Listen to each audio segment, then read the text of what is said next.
கிறிஸ்துவுக்குள் பிரியமானவர்களுக்கு ஆண்டவராக இயேசு கிறிஸ்துவுடைய இனிய நாமத்தினாலே வாழ்த்துக்கள். இயேசுவின் வாழ்க்கை வரலாறு என்ற பகுதியிலே விரோதிகளை சிநேகித்தல் அப்படிங்கிற தலைப்பில் தியானிக்கிறோம். பகைவனுக்கும் அருள்வாய் நெஞ்சே அப்படின்னு சொல்லப்பட்டிருக்கு. உன் சிநேகிதனை நேசி, உன் பகைவனை வெறு அப்படின்னு பல இடங்களில் நாம் கேள்விப்பட்டிருக்கிறோம். ஆனால் இயேசு என்ன சொல்கிறாங்க? நான் உங்களுக்கு சொல்லுகிறேன், உங்கள் பகைவர்களையும் நேசியுங்கள், உங்களுக்கு தீமை செய்கிறவர்களுக்காக ஜெபியுங்கள்.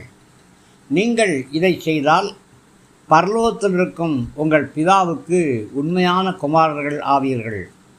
உங்கள் பிதாவானவர் நல்லவர்களுக்கும் தீயவர்களுக்கும் சூரியனை உதிக்கச் செய்கிறார்.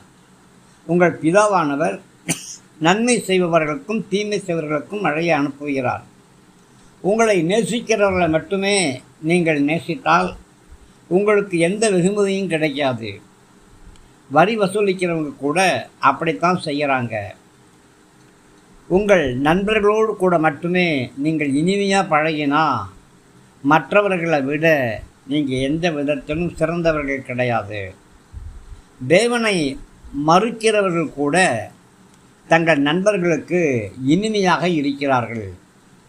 பரலோகத்தில் இருக்கக்கூடிய உங்கள் பிதா மிகச்சிறந்த நற்குணங்கள் கொண்ட பூரணராக இருக்கிறது போல நீங்களும் பூரணராக இருக்க வேண்டும் என்று ஆண்டவராய கர்த்தர் சொல்கிறார்.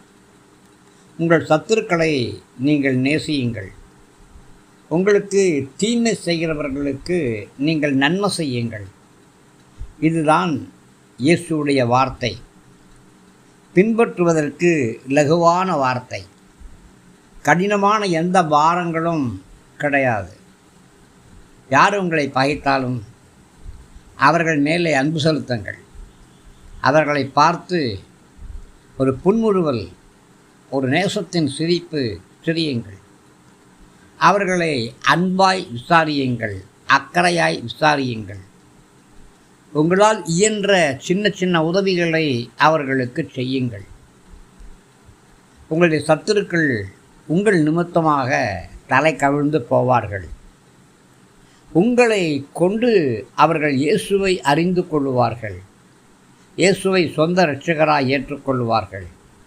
அதனாலே விரோதிகளை நேசியுங்கள்.